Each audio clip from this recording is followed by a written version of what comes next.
Hello, I'm going to read to you from a story called Angry Words that comes from The Two-Tailed Snake.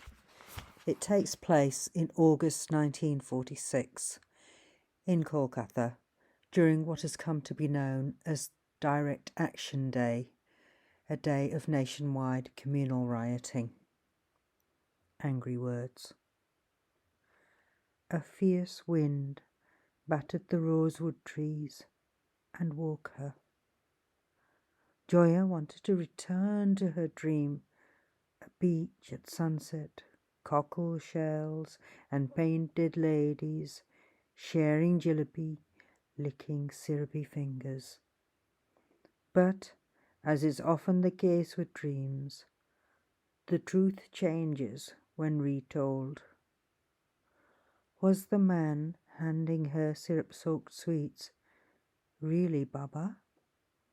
Or was it someone who looked like her father? Was it her nemesis, the snake? Joya needed to examine his face, her father or an imposter. But sleep eluded her. Why? She'd been awake until the owls themselves had stopped hooting.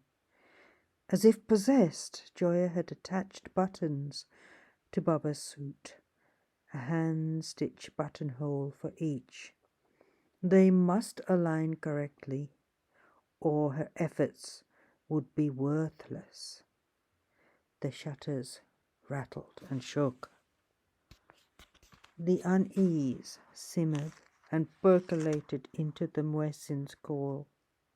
It invaded the radio broadcast that filtered through from a neighbour's house and wound its way around the syllables of Clement Attlee's name. It settled in the bosom of a beggar woman feeding her naked child near the gutter, and the baby wailed and wailed. Joya's annoyance followed her to the factory and was reflected on the faces of workers standing near the entrance. Had they too been torn away from dreams by the wind? It appeared people had greater concerns than broken sleep.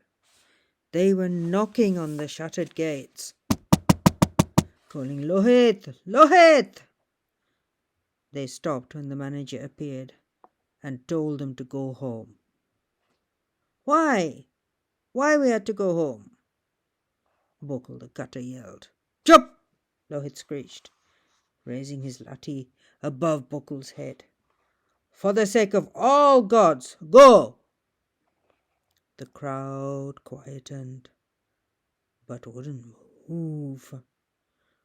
"Go home," the factory owner Shom joined his manager and entreated the workers to leave. "What about pay?" several voices asked. "Go home," Shom said. "We'll see to pay later.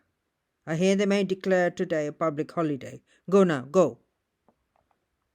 Joya was uncertain what to do. People spoke in hushed voices, but stayed where they were. Everyone was talking together. They pushed and pulled for answers, traded replies. Someone mentioned the nation state. Another whispered about Nehru. A third asked about the Muslim League. A huddle of boys spoke of a hartal, a strike that would cripple production in the factory and elsewhere. An old woman worried about whether she'd have a job to return to afterwards. After what? Joya wondered. When? People whispered. Did someone mention a snake? Frightened voices warned others about danger. They cautioned and cajoled. Go now. Be careful. And then a scream cracked the air. Thank you very much and goodbye.